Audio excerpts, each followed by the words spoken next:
Alright, I think we are ready for the start of the third quarter. This is Martin Javier, along with Big Bo Belga. Later on, we'll be hearing from our courtside reporters, Flo Del Agua and Aliyah Fideliaga. Alright, 42-37. That's how we will begin the second half action. Again, first half pa lang yun. Second half could be much different. But Mapua, this is a team that has learned their lesson in the past. Oo naman. Diba? Hindi na basta-basta. And Justin Sanchez draws the foul right away. Coach Charles Chu in his second finals appearance as the head coach of De La Salle College of St. Benilde. Para naman kay Coach Randy, pangatlo dito sa Seniors Division. Oo, pero ito si Coach Randy, napakatagal ng coach nitong Mapua. Yeah. Kaya alam niya na rin. Kumbaga alam niya kung paano ang galawan dito sa NCAA. Kung ano yung mga kailangan mo, kung ano yung mga pyesa na kakailanganin before you to be in the contention man lang. Yeah, he built the program in the Juniors Division. Nakapagkampiyon doon ang Mapua Red Robins. As you see, the head coach matchup for Coach Randy. Yan, mga player niya, si Escamis, you know, the other guys as well. Third finals appearance, but he is a champion in the Juniors Division and a long-time assistant dito sa collegiate ranks, right behind Coach Atoy ko when Coach Atoy was at the helm. Ito na, ang Mapua. Escamis from 17. Nothing there, and Hubilia with the board. Short. Hindi nga lang maipasok yung putback. Benilde down by just 3. Taken away. Forward pass. Clint will challenge Ancheta. And he goes all the way. Hinayaan na ni Ancheta yun. Ito, libre-libre naman si Ino. Liwag off the glass. Alan Liwag now in double figures with 10 points. Clint Escamis in the meantime has 24. 44-31, or 41 rather. Escamis, getang na ng bola. Escamis weaving through. No good on the jumper. And he has been cold ever since that fast start in the first half. Sanko, yes! Ayun naman. And Benilde is within one. Here come the Blazers. Kung ang story natin ng first quarter, it's all Mapua. Pagdating dito sa third quarter natin, Benilde naman agad. And this is why it was important for Benilde to just weather the storm in sa ating first two quarters. Igliane takes it to the cup with a flex and one for Andre Igliane. Now let's go to Mapua's side. Mula sa kanilang dugout. Nandito ang atid sa ating report ni Flo Del Agua. Flo, go ahead.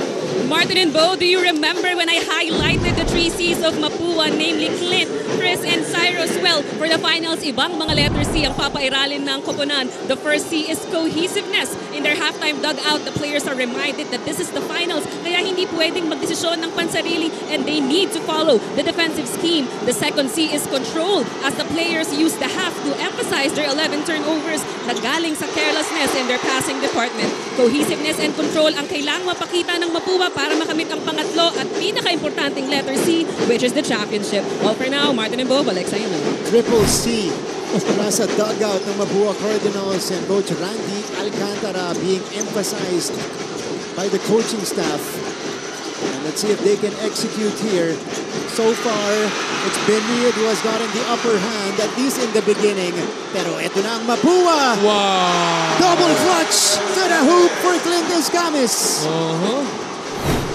Coming up for turnover. Dire-diretso itong si Mangubat. Ayan na naman.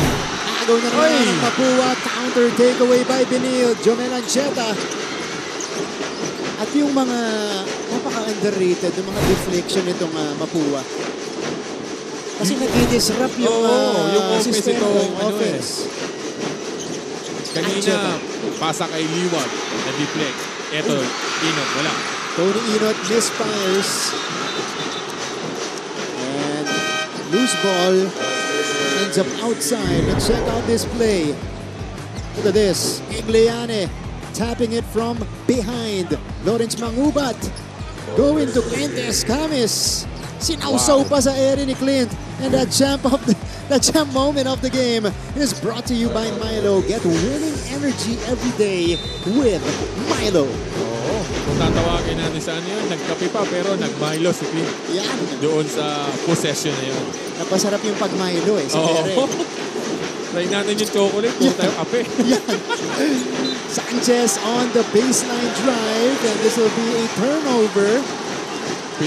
Pilit yung opensa ni Justin Sanchez. Kanina meron ng kick-out doon. Ayaw niyang itira. Gusto niyang atakihin. Hinanap niya si Alin Liwag pero masyadong mabagal yung pasa na gano'n. Hindi pwede. Kailangan makarating agad yung bola kay Alin Liwag for him to attack right away. Escamis, recto. Oy, At the open look. But he hesitated. Ayaw din tumira. Ba't ayaw din tumira? Akin yan, ititira ko yan. Pahihirapan ko ba sarili ko? Eh, bantay nga. Gusto ni Big Boo eh. Oo, yung pa kayang libre. Okay naman, puntahan natin ang side ng De La Salle College of St. Benilde kasama si Alia Medaliaga. Alia. Extraordinarily well. That is how the men in green and white want to play for today's game, with all 18 Benilde Blazers committed and ready to step up at any time after committing 11 turnovers in the first half. Coach Truss asked of his team to take care of the ball. Moreover, he told the men in green and white to attack the basket and be patient when executing their plays. The Benilde Blazers are hoping to turn things around in the second half, so let's see if they can play extraordinarily well for the remainder of the game. Balik sa inyo, Martin and Bo. In the first few minutes of the third quarter, they did. Maraming salamat, Alia. But right now, Mapua with a quick recovery here in the third quarter. At nakita natin sa kabila, it was Igliane playing good defense against Alin Liwag. Ito si Jomel Ancheta. Here's the spray. Catch and shoot. Sanchez. Too strong that time. Oh, but you need those shots. You need to take those shots. Kasi nga, Uy! Concepcion with a hard fall. And that's 3 seconds in the key against Mapua. Yung mga ganong libreng ititira mo dapat yun. You miss it, you miss it. You make it okay. Eto, dalawang peke. Nasa ere na, pero nakita niya si Recto sa likod. Binigay kay Recto. Natawagan ng turnover ang Mapua. It's Benilde basketball right after this break.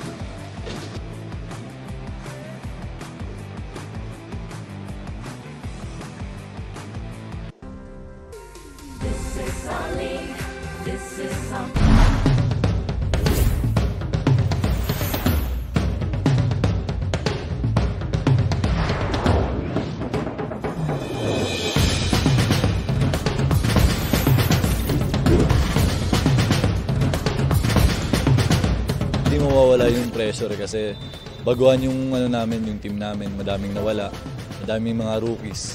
Pero syempre hindi kami magpapadala sa pressure na yun. Malaking adjustment kasi karamihan po sa amin mga rookie po, mga bago. Tsaka yung iba po maraming nawala. Laking adjustment po ang ginawa namin para sa season na 100 po. Bago lang ako sa team eh. This is my first year. So kailangan ng mas mahabang preparasyon. So January pa lang, nag-start na kami. So we want to improve individually, okay? Ako as a coach, them as players, and together as a team. And hopefully, it will produce results for us. Si Mark Gojo Cruz, in-elevate namin from our juniors program. He was part of the Third quarter continues here in Araneta, and it is Benilde on the attack this time. Ancheta for three. It's the back iron. And last touch on the Blazers. Mapua will get possession. So Benilde was actually within one earlier, 44-43. And this is Sir Oli Amoroso, of course, one of the executives from GMA Network, Senior Vice President for Regional TV and Synergy, and of course also for GMA Integrated News, alongside the Mancom representative of San Beda University in Attorney Jonas Cabochan. And right beside Attorney Jonas, nandyan si Sir Peter Caico from Arellano University, chatting up with Sir Ollie. Ayan na. So 49-43, it is the Cardinals with a big counter-attack. Here in the third, JC Recto. Checo Bancale, balik sa ating laban. A good physical guard off the bench. Ito ni Coach Randy Alcantara. Igliane on top. Recto on the catch. JC, no. Liwag bothering him. Oo, the presence of Alin Liwag na naman. Andun na naman. Hindi man niya nasupalpal, pero yun nga. The intimidation factor nito ni Alin Liwag. Ni Gometa. Ay. Just nowhere to go that time. Pinilit yung offense na yun. Bancale. Recto. Recto. Eye to eye with Gometa. Sa labas, Cuenco has been quiet in the game. This is the second leading scorer of the Cardinals in the season. Oo, hindi pa siya nakaka-score dito. Hobilia needs to take. Hobilia drops it in. Bailout shot by Chris Hobilia. Wala na, pabaser na talaga. Kaya ipinukol na ni Chris Hobilia yun para sa kanyang 5 points. 2 out of 10. Ito naman si Tony Inot sa corner. Open fire. It's good for Tony Inot. And he liked that one. First triple of the game for Tony. Oo. May pangalawa pa lang yata yun. Pangalawa ng binild. Oo, yun din ang kailangan nilang ma-maximize. Para magkaroon ng mas maluwag na operating si Alin Liwag. Kailangan nila makashoot sa labas.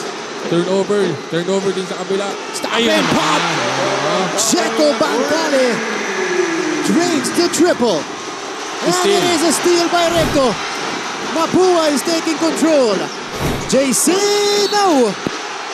But we have a whistle. That's going to be a foul on Mark Sanko. End-to-end action. And Mapua is taking advantage of the pace that we have so far in the third. Hobilia with a bailout. Inot draining the open three. But the Cardinals. Ito yung recovery by Bancale, no? Stopping, taking, and then making the three. Na out of balance itong si Ancheta. Tatlo na sila doon eh. Kung nakuha na topic ni Ancheta yun. Kaya meron tayong GMA star in attendance. This is David Nicauco. Of course. Ang alma mater nito, Benil. Ito si David. Kaya pero yung naghihiyawan, Mapua. Parang iba yun. Oo nga, no? Yung naghihiyawan, Mapua eh. May point ka dun ah. Di ba? Yung mga Benil, chill lang. Nung nakita si David eh. Parang alumnus ng Mapua si David dun ah. Ito si JC Recto. Fouled by Mark Sanko from underneath. They were reviewing if there is unsportsmanlike behavior galing dito kay Mark Sanko. Just a regular foul. It's a regular pushing foul. Kasi nauna lang din kasi tumalon si JC Recto kaysa kay Sanko. Hindi niya naaabutin kaya sa ilalim siya napunta. Kaya awkward yung salubong dito ni Sanko eh. Pag tinignan mo, kala mo in-undercut eh. Parang sinahod eh. Pero hindi naman. So, Mark Sanko proceeds to the bench. That is his third foul. Ito si JC Recto. Impactful minutes off the bench. 9 points in 13 minutes. Kung kanina, 1 point lead na lang to. Ngayon, balik na naman sa 8. Kaya, yun naman ang hindi pwedeng mangyari na maghahabol ka tapos give up ka na naman ng malaking lead. Yeah. Hahabol ka na naman. Baka pagdating ng dulo, kapusing ka na. Importante ang alagaan, ano? Yes. Yung run mo at yung momentum mo, lalong-lalo dito sa finals. And JC Recto is now in double figures with that free throw. 55-46. At saka ano naman, dito sa game 1 natin, kailangan mong ibuhos lahat eh. Kasi nga, ang game 2, next week pa ulit eh. Next Saturday pa eh. So you have 5 days to rest. Yeah. Magpahinga kayo ng 2 araw, back to the drawing board after by Wednesday, Thursday, and Friday. Di yun. Prepare ka na ulit. Pag hindi ka pa nakarecover ron, ewan ko na lang. Diba? Kaya na siguro yun, 5 Oo days. naman, Diyos ko naman. Kung ako nga, 37, nakaka-recover within 2 days eh. Hindi, kinabukasan, naglalaro pa. Okay. Diba? So, dito talagang all out ka na. Yeah. Mag-all out ka na kung anong pwede mong ilabas. Sabi nga nila, leave it all on the floor. Lalo dito sa finals. Tabi Gometa. Uy! Ooh! Sorry, Slithers, miss. but misses the shot. Sorry, miss. Naandun na. Bangkale from the right flank. Here's Cyrus Cuenco, a guy who hasn't scored so far in the game and has only taken 2 shots. Here's his third. Wala Cuenco. pa rin. Lumabas. Concepcion. Misses from point blank. Inot is on the move. 3-on-3. Kick out. Cometa repossessions. Short. Kita mo agad dun sa bitaw na short yung tira nito ni Gab Cometa. The Blazers are now 2 out of 14 from long range. Oo. Isa doon kay Oli kanina sa first half natin. Isa dito sa corner para kay Tony Inot. Cyrus Cuenco sending it out. Egleyane Wala rin. off to the left. Ito na si Ion Torres. Both teams firing blanks in this stretch. A little over 2 minutes remaining in the third. Torres in and out again. So the Blazers can't buy a basket from the outside. Oo. Kailangan din nilang i-feed itong si Allen Liwag. Kasi nga, if the ball goes to Allen Liwag at the post, dino-double eh. May malilibre at malilibre. Hindi pwedeng wala. Oh, Cyrus Cuenco misses the lefty lay. Anton Eusebio got Yun the naman. hop. Counted. And a foul for Anton Eusebio. First 2 points for Eusebio in the finals. Look at his move. Blowing by Hopilia on his way to the cup, and that amazing play from Anton Eusebio is definitely our McDonald's play of the game, brought to you by the new and better McCafe Iced Coffee Boulder Brew Creamier Blend. McDonald's. Love ko to. We proceed to a quick timeout. It is Mapua still with a 7-point lead.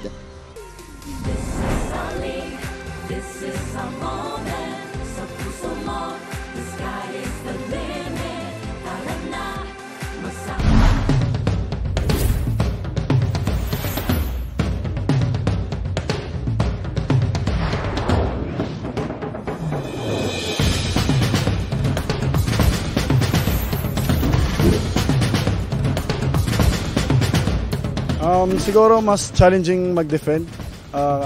Makikita namin yun. First time namin mag-defend ng ground this season. And siguro other teams na gusto talaga kaming talunin. And we're ready. And mag-adjust kami kung ano yung adjust namin. I think mas malaki yung pressure now na we have to defend the title. Kasi everyone is... we have a big target on our back. Eh. So ayun, every team is gonna give their 100% every time playing against us. So I think it will be harder for us. Mas malaki yung pressure sa amin ngayon na we have to defend the title. We welcome you back to the coverage, still in the third quarter with 1 minute and 48 remaining. It is the Cardinals ahead 55-48. And the usual suspects are back on the floor for Mapua. Clint Escamis, who has 26 points just across 3 quarters, is back in the ball game alongside Lawrence Mangubat, Chris Hobilia, Jan Concepcion, and John Habonete. But at the free throw line is Anton Eusebio for the continuation. Couldn't complete the 3-point play, but nonetheless, he cuts into that Mapua lead. So Pinilde on the other side has Cometa, Torres, Liwag, Eusebio, and Sanchez. Mubat from the free throw line. Wala. No go. No. Liwag with the rebound. Here comes Kat Cometa. Cometa to Liwag. Liwag was hacked by Habonete. Oo. It's a finals foul. Yeah. Walang end one dito. It's either you foul him hard. Yeah. Wala, na shot faker siya nito ni Allen Liwag eh. Pero ito si Coach Charles talagang Muestra agad siya ng unsportsmanlike foul. Oo. Iba nga naman, pagka nag-unsportsmanlike foul, you will have 2 free throws plus ball possession, di ba? So, and this is to urge our referees to review it. Also. Pero ito si Habonete, wala, naunahan niya. Naunahan siya. Tumalong kasi siya. Yeah. Nakita mo, inalis niya kaagad. Because that was not his intention. He was on his way down. Iniwas pa nga niya yung kanan niyang braso. Actually. But they'll look at it and it could be upgraded. So, dalawang opisyalis natin nagbabantay dito sa replay area. This is Jonard Garcia, our crew chief and FIBA International referee, alongside Jerome Guy. This is Sir Joel Ngo, our NCAA commissioner. Upon review, it's an unsportsmanlike foul. So number 7, John an unsportsmanlike foul called against John Habonete. Maybe dahil walang play for the ball. It was just really preventing Allen Liwag to have an NY. This is Sir Frank Ducey Jr., Mancom representative of Perpetua. Liwag misses on the first, 2 free throws plus a bonus possession for Benilde. Liwag at the line. Only a 50% free throw shooter in the season. And he misses both. Yun naman yung mga hindi dapat mangyari. Dahil nga, previous na yun eh. Naghahabol ka. Bihira ka makakuha ng ganun. Diba? So, kailangan mo samantalahin yung mga pangyayari ka ng MS Cometa. Short.